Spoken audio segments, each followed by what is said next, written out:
Drinking with the Wolf. Last episode. Not really, it's not the last one. It's the last one of this batch, batch 2.5. I think I'm saying 0.5 because I'm not sure if the Furniture Factory batch counts as batch 2 because we weren't really mixing drinks. We were just interviewing people that drank and Chris Crunk. Yeah, so anyway, last one of this batch. So, in keeping with the theme from the first batch, the last one is going to be something different, something that hasn't been fitting with the theme or whatever.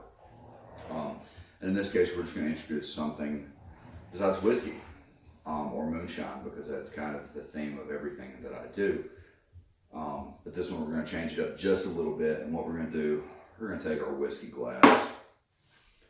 I want you guys to put on your best zoot suit, put on a fedora and look like a douchebag. I don't have a fedora or a zoot suit, so just pretend. Because what we're going to do is we're going to roll all the way back to the Roaring 20s. We're going with a little gangbuster. That's what they call this one. I'm not going to lie to you. I've had my eye on this drink for a while. It's one I've never made. So when I take my first sip of this, you're going to see my genuine reaction. And there's a dog in here. Don't worry about it. Anyway, Gangbuster. What we're going to use for this one, some sort of lemon lime soda. I'm using Twist Up because I'm a cheap bastard. I feel real bad saying this, but I ran out of full bottle of Jack Daniels, so I have a mini that I got in a little sampler pack that came with all those small bottles. You've seen a few of them in the previous videos. And this one's just regular Jack Daniels, blah, blah, blah, the old number 7, black label, good stuff. So, I'm going to take 50 milliliters, because that's what this is. You're going to pour that into a cup. And then, this is important, something that I've known,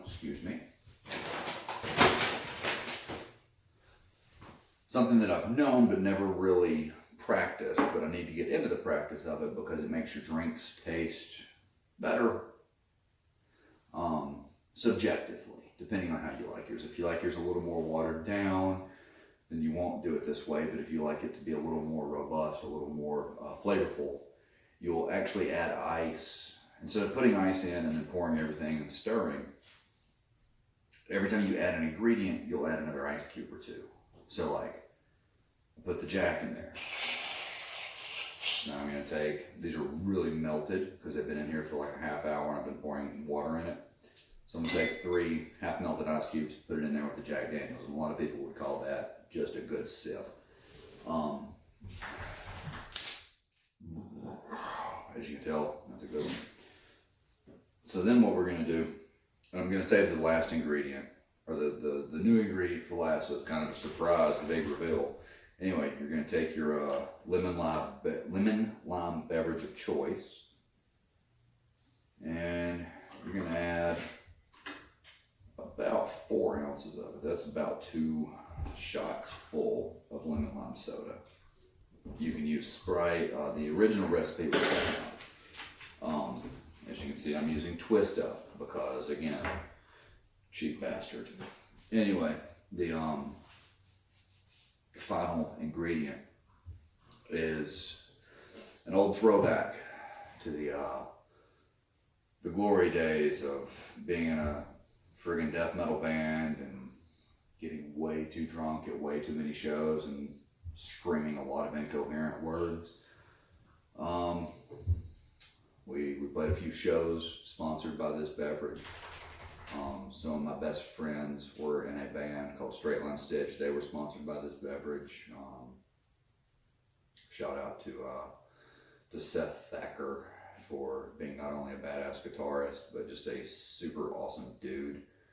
And really the only member of the band that I've kept in contact with. Whatever. Still a good band for, Anyway, sorry, I digress. Anyway, if you haven't figured it out yet, Jaeger friggin' Monster.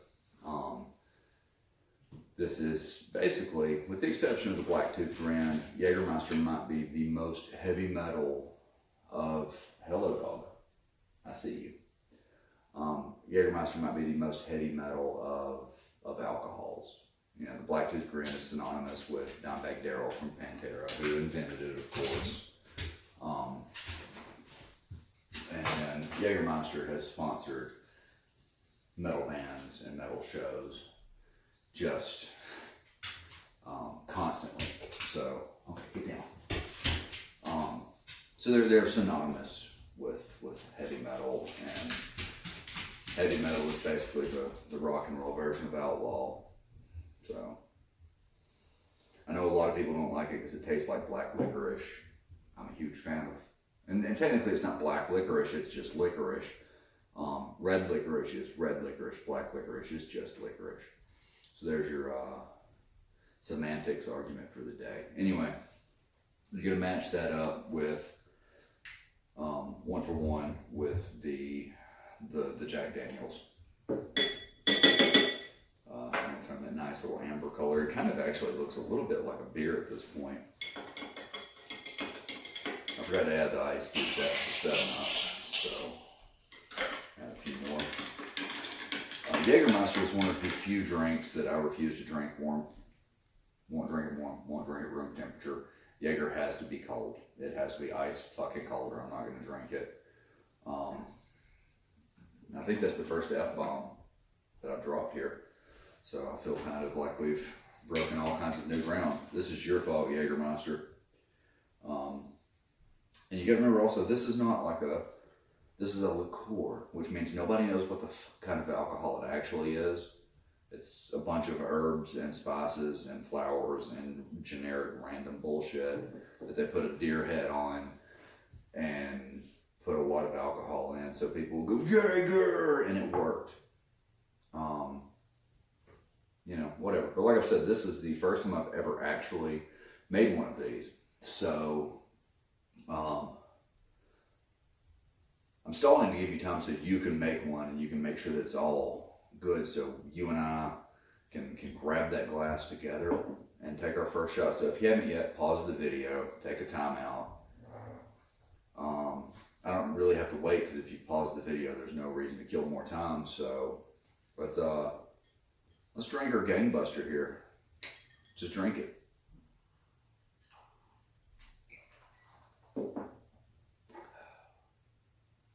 It's not bad. I like it. It's I feel like the Jaeger overpowers the Jack a little bit, which is weird because Jack usually, in my opinion, Jack usually outweighs. Forgot about a towel right here. Jack usually outweighs any other alcohol in it when it comes to flavor. But I guess the herbal liqueur, blah blah blah, of the Jaeger is kind of pushing it to the forefront. Whatever, still tastes good.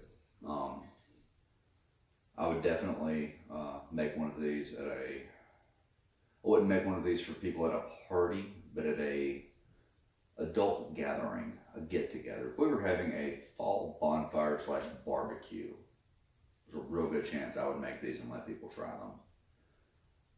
I will never say this is my favorite drink, but I can definitely see this being someone's favorite drink once they've been exposed to it. And really, I think that's what I've discovered the entire point of this series is going to be. A lot of these drinks, yeah, they're the old-fashioned, or the whiskey sour, or, you know, whiskey and ginger ale. Stuff that everybody already knows about. But I think the fun of mixing drinks and the fun of introducing people to new beverages is that they are new beverages. There's stuff that you might not have heard of. There's stuff that you might not have thought of, but at the same time you're like, that does sound like it would be pretty good. And that's what I do. I take the drinks that I've had, the drinks that I've made up, and I'm sure people way before me did it. You know, the stuff that doesn't have a name. And then I Google and I just search and I say, what sounds good? What's something that most people have the ingredients for, but they've never thought of mixing together? And this is one of them. I will definitely sip on this for the rest of the evening. And yeah, so that does it for batch 2.5 of Drinking with the Wolf. Hope you've had fun. Hope you've learned new things, and more than anything, I hope that you get your pull on. And I'm trying to figure out how to do this without shoehorning it every time, but I kind of like the just drink it.